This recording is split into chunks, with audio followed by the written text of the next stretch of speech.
Hi there, everyone. It is currently the 25th of August, 2013. Tropical Depression Nando is the latest storm system named here by Bagyo just towards the east of the Philippines. If the Japan Meteorological Agency upgrades this new storm to a tropical storm, it will be called a Kangre, but right now we're just going to call it Nando. According to Bagasa here on Sunday afternoon, this is the area right there just towards the east of the Philippines. The problem with this storm, even though it is a tropical depression, look at the cloud cover, and really some heavy showers already being seen across much of eastern Visayas, eastern Mindanao, and then as it tracks towards the north, it very well is going to bring some heavy rain showers across the flood-stricken areas into the Manila metro area and surrounding provinces, which are still dealing with the floods brought from Maring or Tremi last week. Also, later on in the update, we're going to talk about what's going on out here across western Japan. Evacuation orders issued for several thousand people out there just due to the continued heavy rain showers that have been impacting the area. But first, the track for Tropical Depression Nando, as of this morning, it really is going to stay off the east coast of the Philippines here. But if you think that is good news, you may be slightly wrong here, because as it does pull off here towards the east of the Philippines, we saw this last year with a few storm systems, it still brought some heavy rainfall, and that's because we have that enhanced monsoonal effect. As this pulls around, it's going to gather moisture out of the South China Sea and drag it off there. With that said, that is really going to enhance the monsoon, and it really is going to be dropping some heavy rain shower. And just take a look at the next 72-hour forecast from the GFS model here, and what you can see is the bulk of the heavy showers do stay offshore here, but then we have over towards the South China Sea and along the west coast of the Philippines, over 200 to 300 millimeters expected in this area. That is that monsoonal enhancement we're talking about. So with that said, many areas, you're still seeing water recede out here. The ground's very well saturated, especially along the west coast of Luzon, even down there towards portions of Visayas. These new rain showers falling on top of these already saturated ground very well are going to trigger some more flooding. And this is actually looking at the average rainfall for the last 30 days out here per day. And what we can see is over about 20 to 30 millimeters per day on average here on the west coast of the Philippines. It really has been coming down a little bit farther here towards the west. This is typical for this time of year. You have the southwest monsoon. And now we'll just take a look at the past 7 days alone, and over 500 millimeters has fallen in parts of and much of northwestern Luzon, also the west coast of Taiwan. And then we look over towards India. You're also seeing the showers over there. But right now we're talking about this area, and the more rain on top of that, like I already said, there is a very serious risk of flooding and also landslides. But now looking at the satellite imagery, we can see this low-level circulation is continuing to consolidate, so it is gaining some intensification out of it.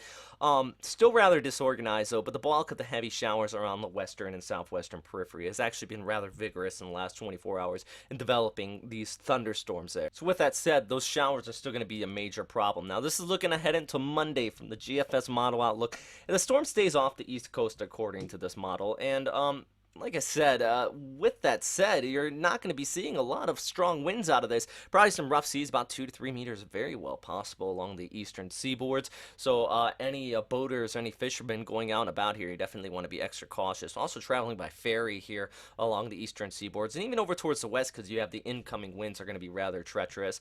But the main threat is these winds are also carrying that moisture with it. We can pull up the MSL for the same time period going through the day on Monday. You can see that stream of steady moisture. It's going to be flowing across here. Let's look ahead until Monday into midnight. That moisture stream continues to lift north, and that is the main problem. As this storm tracks farther and farther towards the north, what we're going to be seeing is this stream of steady moisture flowing along with it, that enhancement of the monsoonal effect, plus these showers moving with it. And well, we look ahead into, well, Tuesday, it even pushes out there towards portions of Luzon, including the Manila area. Schools closed on Tuesday and the Wednesday across much of the west coast of Luzon. I don't think that's completely out of the question, because roads are going to be, well, once again soaked with these heavy rain showers. So a very serious situation going on with, even though it is only tropical depression Nando, very well could be called Kangre if it does get upgraded to a tropical storm, which the Japan Meteorological Agency at this time does expect to happen. So if you are on the west coast of the Philippines,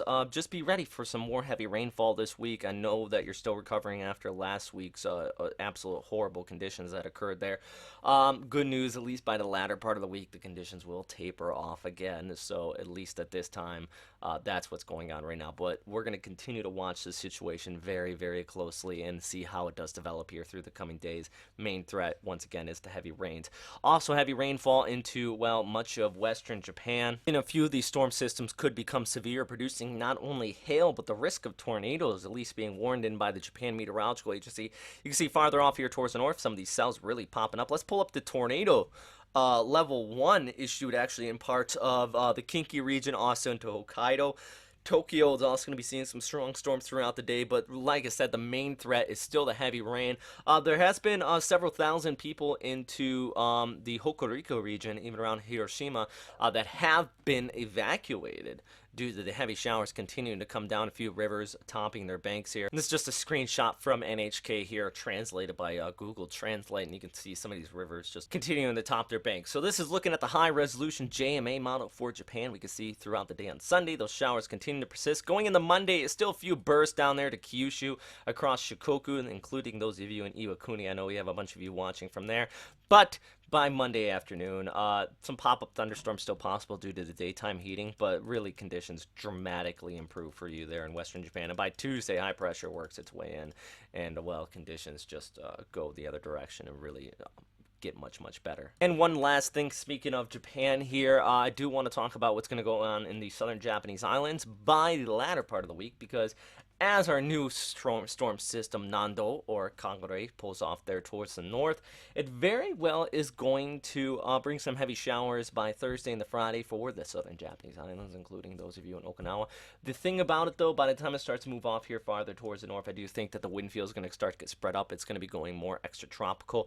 We can see some of that troughing actually digging in from the north here, looking at just the low-level winds, and it really starts to get stretched out. So with that said, we're looking at widespread winds up and over 30 knots, possibly around 35 knots, with tropical storm strength winds. Widespread heavy showers across much of western Japan on Thursday going into Friday, because this is going to come up and really just get stretched out. So with that said, if you have any questions, comments, or suggestions, please post them down into the comment box below. And as always, stay safe out there, everybody.